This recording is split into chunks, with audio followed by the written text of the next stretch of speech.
Good morning, students. Myself, Dr. Vijender Singh Tawar, Associate Professor in English. At present, I have been posted at Government College, Guda, in the series of video lectures, which is being prepared by me for the students of English literature. Today's video is for the students of class BA Part First, Subject English Literature, Paper First. And in this video, we are going to have a talk on about the critical appreciation on the Rabindranath Tagore's famous poem, Where the Mind is Without Fear. As we know, Rabindranath Tagore has carved out a niche for himself in the world literature. He has become a name in the world literature. He was born in 1861 and died in 1941. That is, his lifespan shows that he was born and died in a India which was ruled by the Britishers, and Indians were struggling to get freedom from the colonial rule, from the British Empire. Rabindranath Tagore was also one of the freedom fighters, though he was a Bengali poet, writer, composer, philosopher, and painter, but he wanted that India should get freedom and should be an ideal country in the world. He prayed to God for this purpose, that he wanted that God should bless India so that Indians should live happily. It was his desire. As far as a talented person is concerned, he was a multi-talented person. He reshaped Bengali literature and music as well as Indian art with contextual modernism in the late 19th and early 20th centuries. He wrote stories, novels, plays, and poems. In a word, he was a versatile genius. Means he showed his talent in various fields, and in every field he was a success. He, as I told you, he wished that India should be free and an ideal state. For this purpose, he wrote many poems in Bengali. He met W.B. Yeats. W. Yeats suggested that he should translate that book, those poems into English at the suggestion of W. Yeats. He translated them into English and published them in the form of a book which is called Gitanjali. Its foreword was written by W.B. Yeats, and for this achievement, Rabindranath Tagore was awarded the Nobel Prize for Literature in 1913. So Gitanjali is the name of a book. Gitanjali means songs of offering. As far as Rabindranath Tagore is concerned, he occupies an honorable place in the hearts of Indians. He is a poet of Indian culture and national resurgence. As a poet, Tagore's vision is delicate and yet realistic. His poetry touches mind and heart of the reader. Means it casts indelible impression on the mind of the reader. The poem, which is in our syllabus, entitled Heaven of Freedom. Actually, the book which is prescribed in our syllabus, that is Strengths of Gold, edited by Jasbir Jain. In this book, this poem has been entitled Heaven of Freedom, and it is one of the most popular poems of Rabindranath Tagore. The same poem has been entitled Where the Mind is Without Fear, and it has been published into many anthologies.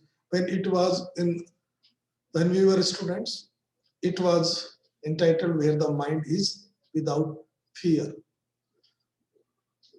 This poem is poem number 35 or prayer number 35 in Gitanjali, which is a collection of poems, 108 poems. Gitanjali, which means songs offerings, has become an immortal classic of literature. The present poem is a prayer for an ideal India. In this poem, the poet prays to God that his India should become free in an atmosphere of fearlessness and perfection. People should be free from narrow considerations of religions, caste, and language, etc. The poet prays to God that there should be an atmosphere of fearlessness and self-respect in his country. People should be able to walk with their heads held high. The idea is his country should be a place where everyone, all his countrymen, should be fearlessness. There should be no trace of fear in their mind of any kind. Moreover, they should walk with self-confidence, self-respect, etc. There should be no restrictions on knowledge. That is, education should be free to all. It should not be limited to a particular section of society, say upper class or particular caste, etc. In other words, knowledge should be available to all. The world means human society, should not be divided into small parts on the basis of religion, caste, area, language, etc. That is, there should be unity, there should be oneness from upper part of the country to the lower part in all the area of the country. There should not be fragments on the name of religion, caste, area, language, etc. In the poet's view, these barriers and caste are the greatest threat to the unity of the country. If there is not like that, they create a lot of problems. That is why he is opposed to the narrow domestic walls. Narrowness means limitedness. People should always speak the truth. In other words, his countrymen should be truthful in their thought and action. So the truth means they should speak with honesty. There should be oneness in their thought and action. There should not be any difference between their saying and doing.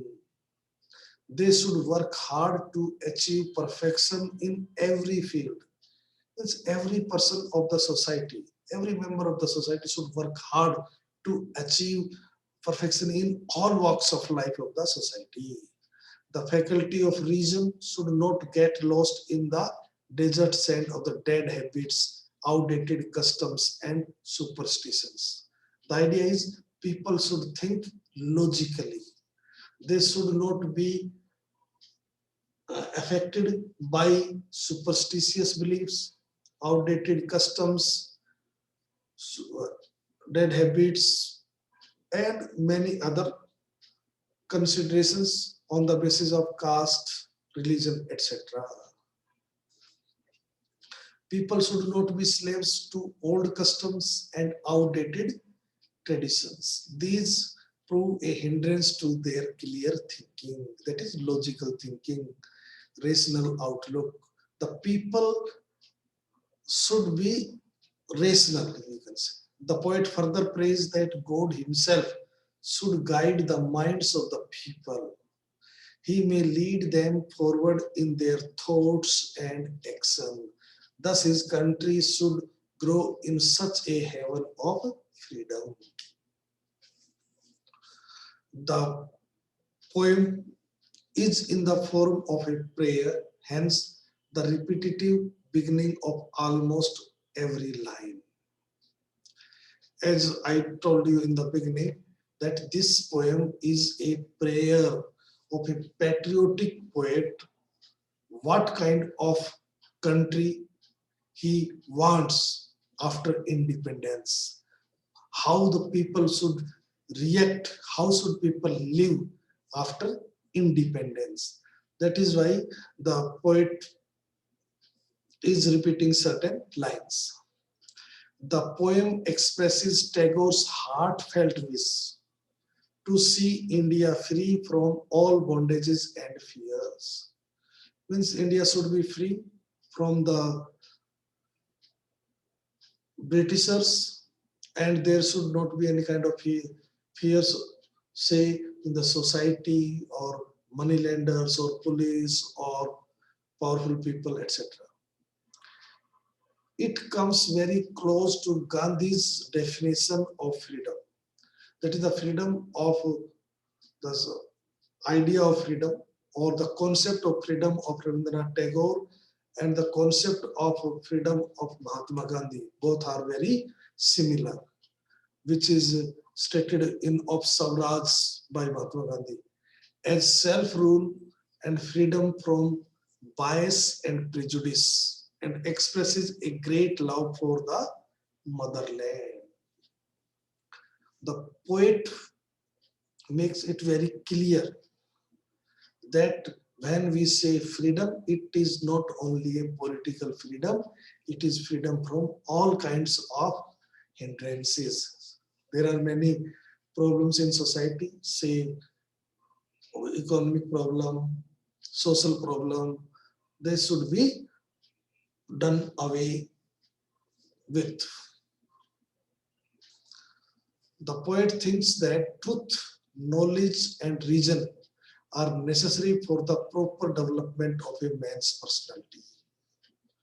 Means if a person's natural development, he should not tell lie, he should have knowledge, he should be a rational person. Then only proper development of a man can take place. He thinks that our words should come out from the depth of truth. Depth of truth is the honesty. They should not be afraid of saying what they feel. As he says, where words come out from the depth of truth, where tireless striving stretches its arms towards perfection. He prays that in free India, everyone should try to be perfect. Because every member of the society should do his duty with honesty. Our region should not be lost in the desert land of customs. If we have knowledge, truth, and reason, only then we can become great. The poem is a true song of freedom. Freedom does not mean only political freedom. Tagore was a patriot and he wanted that India should be free from the British. But at the same time, he felt that political freedom without freedom from narrow considerations of religions, caste, and language was useless. Because if we get only political freedom and we do not get, or if we are not able to overcome other narrow-mindedness, then our political freedom will be useless. The real freedom is the freedom from dead habits, that from old customs, superstitions, etc. The poem is a short lyric. It is written in free verse. The poet has not followed a particular rhyme scheme. It does not have traditional rhythm of a lyric. It relies upon the natural speech rhythms. The poem has irregular line lengths. For example, the second line of the poem is shorter than other lines. The poet makes good use of alliteration, dreary desert sand of dead habit, and of repetitive sound patterns. In a word, The meter and rhyme scheme change according to the requirement of thought and emotion. Means the poet has not followed a fixed rhyme scheme or meter. He has changed it according to its requirement, what he wants to say. In conclusion, it can be said that it is a memorable poem from the pen of Tagore. In this poem, he has expressed his views regarding freedom. He does not think that freedom means only political freedom, but it means something more. More means the freedom from all kinds of social evils, economic evils, like that. His patriotism, humanity, and selflessness find an effective expression in this poem. We can say the poet has achieved his purpose in a masterly manner. Thank you very